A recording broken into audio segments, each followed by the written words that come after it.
బయట మీ మీద జరుగుతున్నటువంటి ఒక రూమర్ ఏంటంటే, అధికారం ఏ వైపు ఉంటే ఆ వైపే మీరు వెళ్తారు. ఆ వైపే మీరు ఎక్కువ మొగ్గు చూపుతారు అనేది కూడా ఉంది. ఇప్పుడు మీరు మళ్ళా అది కూడా తప్పుడు ఒక కామెంట్ కదా! ఎందుకంటే నేను 2011లో అధికార కాంగ్రెస్ పార్టీ, నేను అందుకే నా భాష వినాలి. అధికార కాంగ్రెస్ పార్టీ కేంద్రంలో, రాష్ట్రంలో ఉండంగా కూడా తెలంగాణ రాష్ట్రాన్ని సాధించాలని మళ్ళీ ఉద్యమంలో తొలి దళితుడుగా అధికార కాంగ్రెస్ పార్టీ ఎమ్మెల్యే పదవికి రాజీనామా చేసిన సదాలక్ష్మి అని ఒక మాదిగ మహిళ 1969-70 తెలంగాణ ఉద్యమం అప్పుడు ఆమె కూడా రాజీనామా చేసింది. ఆమె కూడా మాదిగ మహిళ. ఒక మాదిగవాడిగా మాదిగ అస్తిత్వము, మాదిగ ఆత్మగౌరవము, మాదిగ ఉనికి తెలంగాణ యావత్ తెలంగాణ చెప్పుకునే విధంగా నేను అధికార కాంగ్రెస్ పార్టీకి రాజీనామా చేసి ఉద్యమ పార్టీలో జాయిన్ అయ్యాను. అప్పుడు తెలంగాణ వస్తుందని తెలియదు. 2011లో అక్టోబర్ నెలలో నేను రాజీనామా చేసిన 4 సంవత్సరాలకు ముందే. అంటే నేను అధికార పార్టీకి ఎక్కడ పోయా? నేను అధికార పార్టీకి కడియం శ్రీహరి పోయింది కదా ఇప్పుడు అధికార పార్టీకి. నేను కాదు కదా అధికార పార్టీలో. నేను అధికార పార్టీ నుండి ప్రతిపక్షంగా ఉన్నది కాదు, ఉద్యమ పార్టీ. ప్రతిపక్షం అన్న ఓకే, ఉద్యమ పార్టీ అంటే ఉద్యమం ఎటు పోతుందో ఎవరికి తెలియదు కదా. సో కాబట్టి అలాంటి ఉద్యమ పార్టీలో జాయిన్ అయ్యాను. చరిత్రలో మిగిలిపోయాను. చరిత్రలో who is the first deputy CM of Telangana అంటే డాక్టర్ రాజయ్య. సో ఈ తెలంగాణ ఉద్యమంలో పాల్గొని తెలంగాణ మొత్తం తిరిగినా కాబట్టే నాకు ఆ పేరు వచ్చింది. ఆ రకంగా ఫస్ట్ డిప్యూటీ సీఎం కాగలిగిన. తర్వాత మొన్నటి విషయానికి వచ్చినప్పుడు నాకు ఎమ్మెల్యే ఇస్తానని ఇవ్వలేదు, ఎంపీ ఇస్తానని ఇవ్వలేదు. 2 కడియం శ్రీహరికి ఇచ్చిందని బాధతోటి తండ్రి మీద అలిగినట్టు కొడుకుగా నేను రాజీనామా మాత్రమే చేశాను. కాంగ్రెస్ పార్టీలో జాయిన్ కాలేదు. బికాజ్ ఐ వాజ్ లింక్, నాకు 15 సంవత్సరాల సంబంధం కాంగ్రెస్లో ఉన్నది. కాంగ్రెస్లో ఉన్నప్పుడు కూడా నేను తెలంగాణ కోసం కొట్లాడిన.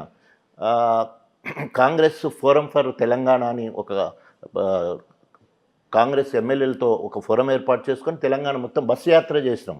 అంటే అధికార పార్టీలో ఉండి కూడా తెలంగాణ కోసం కొట్లాడు. I was spokesperson for that committee. So మొత్తం తెలంగాణ మొత్తం కాంగ్రెస్ ఎమ్మెల్యేలు అందరం కూడా బస్సులో కూర్చుంటే నేను ఒక్కరిని మాత్రం మైక్ పట్టుకొని బయట మాట్లాడేది స్పోక్స్ పర్సన్గా. సో ఆ రకంగా తెలంగాణ కోసం కాంగ్రెస్లో ఉన్నప్పుడు కొట్లాడినా. ఆ కొట్లాడడం వల్లనే 3 సార్లు రాజీనామా చేసిన యాక్సెప్ట్ చేయకుండా 4వసారి బలవంతంగా స్పీకర్ తోటి రాజీనామాను ఆమోదించేసుకొని అప్పుడు నేను టీఆర్ఎస్ పార్టీ. సో ఎప్పుడు కూడా నేను అధికార పార్టీలోకి పోలేదు అని చెప్పడానికి. Okay right. నేను ఈ క్వశ్చన్ ఎందుకు అడిగానంటే, రేపొద్దునన్న రోజు మళ్ళీ స్టేషన్ కన్పూర్లో బై ఎలక్షన్ వచ్చిన తర్వాత, మీరు గెలిచిన తర్వాత మళ్ళీ మీరు కాంగ్రెస్ పార్టీకి పోరు అని గ్యారంటీ ఏముంది? సో ఇప్పుడు పడుతున్న వేటు చూస్తే ఇప్పుడు ఎవరైతే కడియం శ్రీయరో, లేకపోతే దానం నాగేందరో, లేకపోతే ఇంకా 10 మంది మొత్తం కలితే 10 మంది ఉన్నారో, వాళ్ళ మీద ఎలాంటి గతంలో ఉన్న చట్టాలు వేరు, సుప్రీంకోర్టు జడ్జిమెంట్లు వేరు, హైకోర్టు జడ్జిమెంట్ వేరు. ఎందుకంటే 1985లో ఫిరాయింపు చట్టాన్ని తీసుకొచ్చింది రాజీవ్ గాంధీ గారు, కాంగ్రెస్ పార్టీనే రాజీవ్ గాంధీ గారు. ఇప్పుడు మేనిఫెస్టోలో పెట్టింది రాహుల్ గాంధీ గారు. ఎవరైతే పార్టీ ఫిరాయిస్తారో వాళ్ళని పార్టీ నుండి బహిష్కరించాలని చెప్పేసి. రేవంత్ రెడ్డి అయితే పార్టీ మారిన రాళ్లతో కొట్టాలన్నాడు. మరి ఇప్పుడు ఎక్కడ రాళ్ళు తయారు పెట్టుకున్నారో కొట్టడానికి? రాళ్లతో కొట్టి చంపాలి, కొట్టాలి, ఉరికియాలని కూడా అన్నమాట.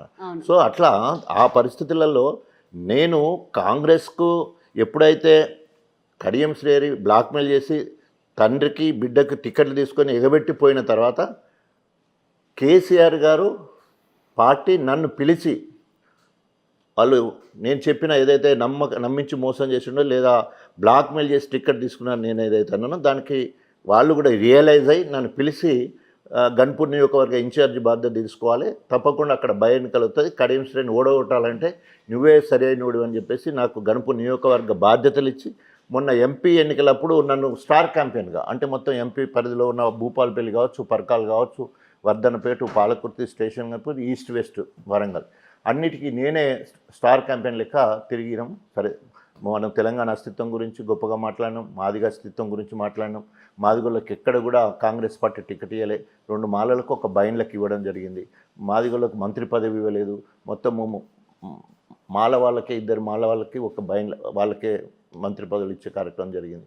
స్పీకర్ మాలనే, తర్వాత మోచి దామోదర్ రాజనరసింహ, తర్వాత మన బట్టినేమో డిప్యూటీ సీఎం గారు వాళ్ళు మాలనే. సో కాబట్టి మాదిగలకు ఎక్కడ క్యాబినెట్లో అవకాశం లేదు, ఎంపీ స్థానాలలో అవకాశం లేదు. అంటే మాదిగలను తొక్కే కార్యక్రమం చేసింది. కాబట్టి మొన్న ఎంపీ ఎన్నికలప్పుడు 2 రకాలుగా, ఒకటేమో కాంగ్రెస్ మాదిగలకు చిన్న చూపు చూస్తాను టికెట్ ఇవ్వలేదు అనేది పెద్దగా చెప్పినాం. రెండవదేమో తెలంగాణ అస్తిత్వం. ఇవాళ కాంగ్రెస్ గెలిచినా కూడా తెలంగాణ గురించి మాట్లాడదు, బీజేపీ గెలిచినా కూడా తెలంగాణ గురించి మాట్లాడదు. తెలంగాణ గురించి ఢిల్లీలో మాట్లాడాలన్నా, గల్లీలో మాట్లాడాలన్నా కూడా బీఆర్ఎస్ దిక్కు కాబట్టి బీఆర్ఎస్ కోటేయాలనేది బాగా ప్రజల్లోకి తీసుకుపోగలరు.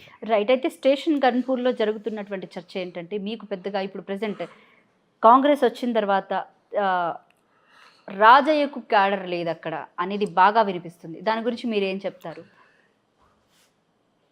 గన్పూర్లో 2011 అక్టోబర్ 29 నేను కాంగ్రెస్ పార్టీకి రాజీనామా చేసి పోయాను. అప్పటి నుండి ఇప్పటి వరకు కాంగ్రెస్ వాళ్ళందరూ కూడా నాతోనే ఉన్నారు.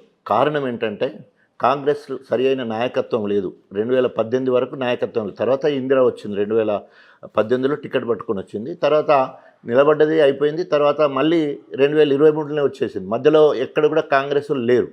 సో నేను అప్పటికే 15 ఏళ్ళు కాంగ్రెస్లో ఉన్నాను కాబట్టి కాంగ్రెస్ క్యాడర్ అంతా కూడా నాకు దగ్గరగా ఉన్నది. నేను ఎప్పుడు కూడా కక్ష సాధింపు కానీ, ఒకరిని పోలీస్ స్టేషన్లు పట్టించడం కానీ, ఒకరికి అనుకూలంగా ఒకరికి వ్యతిరేకంగా ఉండడం కానీ ఎన్నడూ చేయలేదు. సో నేను అందరి వాడిగానే ఉన్నాను. అందుకనే కాంగ్రెస్ వాళ్ళందరూ కూడా నా వాళ్ళే. తర్వాత చెప్తున్నది. సో అది అయిపోయిన తర్వాత తెలంగాణ రాష్ట్ర సాధన కోసం అధికార కాంగ్రెస్ పార్టీ వదిలిపెట్టిన తర్వాత వీరాభిమానులు ఎక్కువ అయిపోయారు. త్యాగాల పునాదుల మీద తెలంగాణ రాష్ట్రాన్ని సాధించాలని కేసీఆర్ గారు పిలిపిస్తే నేను ఎప్పుడైతే బీఆర్ఎస్ పార్టీలో జాయిన్ అయినో, అంటే అప్పుడు టీఆర్ఎస్ పార్టీలో జాయిన్ అయినో, ఇటు టీఆర్ఎస్ వాళ్ళు అటు కాంగ్రెస్ వాళ్ళు నన్ను 3 సార్లు బీఆర్ఎస్ పార్టీలో గెలిపించింది. కాంగ్రెస్ నుంచి ఒక్కసారి, రెండోసారి 33,000, మూడోసారి 58,000, నాలుగోసారి 37,000. ఇది ఎప్పుడు కూడా కాంగ్రెస్ వాళ్ళ బలం నాకే, బీఆర్ఎస్ బలం నాకే. అందుకని అంత ఓట్లు. మిగతా వాళ్ళందరూ ఎక్కడో 30-40,000 వెనకకుంటారు. సో కాబట్టి నేను 4 సార్లు, అంటే తెలంగాణ మొత్తంలో ఏకైక మాదిగ బిడ్డని నేను ఒక్కడిని 4 సార్లు వరుసగా గెలిచింది. ఎంత ప్రజాబలం ఉంటే గెలవాలా? సో ఆ కండిషన్లో మొన్న ఎప్పుడైతే కడియం శ్రీహరికి మీరు అన్నట్టు బీఆర్ఎస్ పార్టీ టికెట్ ఇచ్చినప్పుడు బీఆర్ఎస్ అయింది. సో బీఆర్ఎస్ అంతా వాళ్ళు ఉద్యమకారులు. సో కాబట్టి కేసీఆర్ ఏం చెప్తే ఆయన అది గొప్పతనం కడియం శ్రీహరి కాదు గెలవడానికి కారణం. అక్కడ నేను ముందే చెప్పాను, అభివక్త వరంగల్ జిల్లాలో జనగాం గన్పూర్ 2 గెలిచినంటే నా క్యాడర్. నేను గత 13 ఏళ్ళ నుంచి వెళ్ళి పెంచి పోషించిన సైనికులు వాళ్ళందరూ కూడా సగం మంది జనగాం వచ్చి పనిచేసిన, సగం గన్పూర్లో వచ్చి పనిచేసిన, ఈ 2 గెలిచినాయి. ఇంపాక్ట్ మీరు తెలుసుకోవాలి. ఎందుకు జనగాం గన్పూరే గెలిచిందంటే because of Rajaiah, not Kadiyam Srihari. ఎందుకంటే 13 ఇయర్స్ కడియం శ్రీహరి నామినేటెడ్ పోస్టులు ఉన్నారు కానీ ఆయన మెంబర్షిప్ చేయించలేదు, ఆడ క్యాడర్ లేదు, ఆయనకి ఎవరు లేరు. అంతకుముందు టీడీపీలో ఉన్నప్పుడు ఉన్నారంటే టీడీపీ అంతా ఎప్పుడో అయిపోయింది కదా, మనకు తెలుసు కదా. ఆంధ్రలో కాంగ్రెస్ ఎట్లా అయిపోయిందో తెలంగాణలో టీడీపీ అట్లా అయిపోయింది. ఆయనకు టీడీపీ పేత క్యాడర్ ఉంటే ఉంటుంది కానీ కాంగ్రెస్ క్యాడర్ అనేది కాదు. మొన్న ఎమ్మెల్యే ఎలక్షన్లప్పుడు కాంగ్రెస్ వాళ్ళందరూ కూడా కడియం శ్రీని ఓడగొట్టుకోవాలనుకున్నారు. మంచిగా అర్థం చేసుకోవాలి. ఆయన కాంగ్రెస్ నుంచి కాదు కదా గెలిచింది.